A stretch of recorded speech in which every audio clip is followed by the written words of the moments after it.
Hello everyone, एक बार फिर से स्वागत आप सभी का मेरे यूट्यूब चैनल में। आज हम पढ़ने वाले हैं रसखान जी का जीवन परिचय। तो गाइज, अगर आपने अभी तक मेरे चैनल को सब्सक्राइब नहीं किया है तो सब्सक्राइब वाले बटन पे जाके क्लिक करो और बेल आइकन की घंटी को भी दबाना ताकि मेरे आने वाली वीडियो का नोटिफिकेशन आपको मिलता रहे। अब हम रसखान जी का जीवन परिचय है वो पढ़ते हैं। रसखान जी का जीवन परिचय संक्षिप्त में यानी शॉर्ट में पढ़ेंगे हम। नाम है रसखान और मूल नाम सैयद इब्राहिम। जन्म हुआ था 1533 ईस्वी। जन्म स्थान है दिल्ली। मृत्यु 1618 ईस्वी। मृत्यु स्थान ब्रज। गुरु का नाम है गोस्वामी विठुल दास जी। भक्ति है कृष्ण भक्ति। उपलब्धि है रसखान संज्ञा की उपाधि। कृतियाँ हैं सुजान, रसखान, प्रेम वाटिका। भाषा है इनकी ब्रज। साहित्य में योगदान है कृष्ण भक्ति का काव्य में अत्यंत मार्मिक चित्रण। हिंदी साहित्य और ब्रज भाषा प्रेमी कृष्ण भक्त मुस्लिम कवि रसखान का जन्म सन 1548 ईस्वी में हुआ था। उनकी असली नाम सैयद इब्राहिम था। विद्वानों में इनके जीवन काल को लेकर मतभेद हैं, लेकिन रसखान द्वारा रचित ग्रंथ प्रेम वाटिका से प्राप्त संकेतानुसार इनका जन्म दिल्ली राजवंश में हुआ था। रसखान कृष्ण भक्त थे। इन्होंने अपना सारा जीवन गोकुल की गलियों में भजन कीर्तन में गुजार दिया। यानी जो रसखान जी हैं वो कृष्ण के भक्त थे और उन्होंने अपना सारा जीवन गोकुल की गलियों में भजन कीर्तन में गुजार दिया था। इनके कृष्ण भक्ति से प्रभावित होकर गोस्वामी विठुल दास जी ने इन्हें अपना शिष्य बना लिया। यानी रसखान जी के गुरु का नाम क्या है? विठुल दास जी। यानी कृष्ण भक्ति से प्रभावित होकर गोस्वामी विठुल दास जी ने इन्हें अपना शिष्य बना लिया था और वल्लभ संप्रदाय के अंतर्गत पुष्टि मार्ग की दीक्षा प्रदान की। वैष्णव धर्म में दीक्षा लेने के बाद इनका लौकिक प्रेम अलौकिक प्रेम में बदल गया। यानी वैष्णव धर्म में दीक्षा लेने के बाद इनका जो लौकिक प्रेम है वो अलौकिक प्रेम में बदल गया था। इनका अधिकांश जीवन ब्रज भूमि पर व्यतीत हुआ। यानी रसखान जी का अधिकांश जीवन कहाँ व्यतीत हुआ? ब्रज भूमि पर व्यतीत हुआ। भगवान श्री कृष्ण के प्रति इनका अलौकिक प्रेम इन्हें उनका अनन्य भक्त बनाता है। 1600 इनके अंतिम काव्य कृति प्रेम वाटिका का उल्लेख मिलता है और इसी के कुछ वर्ष बाद लगभग 1628 ईस्वी में इनकी मृत्यु वृंदावन में हुई थी। यानी इनकी मृत्यु कब हुई थी? 1628 ईस्वी में वृंदावन में। अब हम रसखान जी का साहित्य परिचय देख लेते हैं। रसखान को रस की खान कहते थे।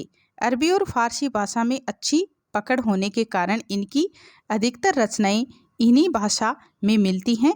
इनके काव्य में भक्ति और श्रृंगार रस दोनों की प्रधानता मिलती है। यानी रसखान जी को रस की खान भी कहते थे। अरबी और फारसी भाषा में अच्छी पकड़ होने के कारण इनकी अधिकतर रचनाएं हैं वो इन्हीं भाषा में हमें मिलती हैं और इनके काव्य में भक्ति और श्रृंगार रस दोनों की प्रधानता मिलती है। काव्य के अलावा इन्होंने पिंगल शास्त्र का भी गहन अध्ययन किया था। इनकी काव्य रचना से ऐसा प्रतीत होता है कि यह संयोग और वियोग दोनों पक्षों के अभिव्यक्ति थे। काव्य के सभी सौंदर्य गुणों का प्रयोग कर इन्होंने श्री कृष्ण के बाल रूप और यौवन के मोहक रूपों का वर्णन अपनी कविताओं में किया है। अब हम पढ़ते हैं रसखान जी की रचनाएं। रसखान द्वारा रचित दो रचनाएं हैं वो इस प्रकार से हैं। सुजान रसखान, यानी पहली है सुजान रसखान। 139 छंद वाले इस संग्रह में भक्ति और प्रेम विषय पर मुक्त काव्य हैं। सुजान रसखान में कवित, दोहा, सोरठा और सवैया है। यानी जो सुजान रसखान है इसमें कितने छंद हैं? इसमें 139 छंद वाले संग्रह में भक्ति और प्रेम विषय पर मुक्त काव्य हैं और सुजान रसखान में कवित, दोहा, सोरठा और सवैया हैं। फिर है प्रेम वाटिका, यानी दूसरी रचना है प्रेम वाटिका। इस रचना में प्रेम रस का पूर्ण परिपाक हुआ है। यानी जो प्रेम वाटिका रचना है इसमें प्रेम रस का पूर्ण परिपाक हुआ है और 25 दोहे वाली इस रचना में त्यागमय और निष्काम स्वरूप का काव्यात्मक वर्णन है। यानी जो प्रेम वाटिका रचना है इसमें 25 दोहे हैं और इस रचना में त्यागमय और निष्काम स्वरूप का काव्यात्मक वर्णन हमें देखने को मिलता है। अब है भाषा शैली। तो इनकी रचनाओं में सरल व सहज भाषा स्वरूप का प्रयोग हुआ है। इनकी अधिकतम रचनाएं ब्रज भाषा में हैं। रसखान को रस की खान कहा जाता था। इनकी रचनाओं में दोहा, कवित, सवैया पर पूर्ण अधिकार था। यानी रसखान जी की रचनाएं हैं वो सरल सहज भाषा स्वरूप का इनकी रचनाओं में प्रयोग हुआ है। और इनकी जो अधिकतम रचनाएं हैं वो ब्रज भाषा में ही हैं। यानी इनकी रचनाओं की भाषा कौन सी है? ब्रज भाषा। और रसखान को रस की खान भी कहा जाता है।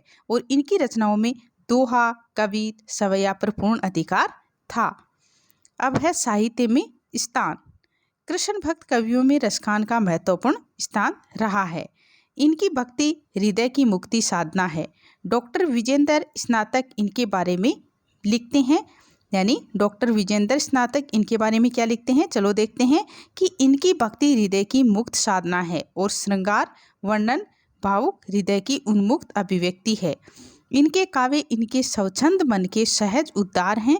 यानी डॉक्टर विजेंद्र स्नातक ने क्या कहा इनके बारे में कि इनकी भक्ति हृदय की मुक्ति साधना है और श्रृंगार वर्णन भावुक हृदय की उन्मुक्त अभिव्यक्ति है। इनके काव्य इनके स्वच्छंद मन के सहज उद्धार हैं। इनके काव्य में भावनाओं की तीव्रता, गहनता और तन्मयता को देखकर भारतेंदु जी ने कहा था। अब हम पढ़ेंगे कि रसखान नाम कैसे पड़ा। तो रसखान नाम कैसे पड़ा? रसखान के नाम को लेकर भी अलग अलग मत प्रचलित हैं। हजारी प्रसाद द्विवेदी जी ने अपनी रचनाओं में रसखान के 2 नाम सैयद इब्राहिम और सुजान रसखान लिखे हैं।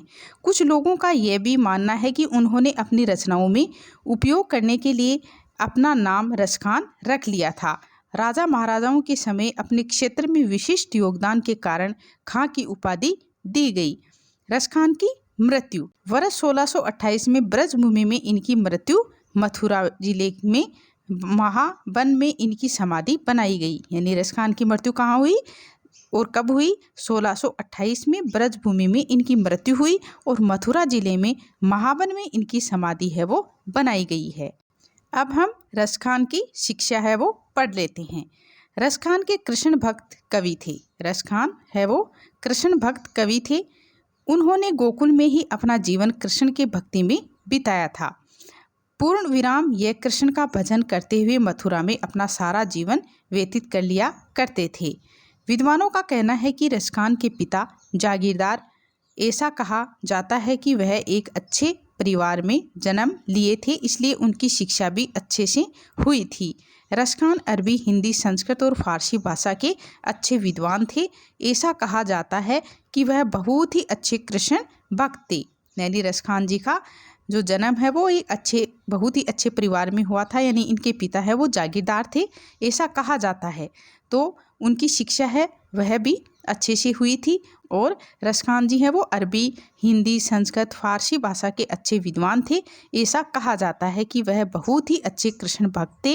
एक बार गोस्वामी विठलदास जी ने उनके इस कृष्ण भक्ति को देखकर बहुत प्रभावित हुए।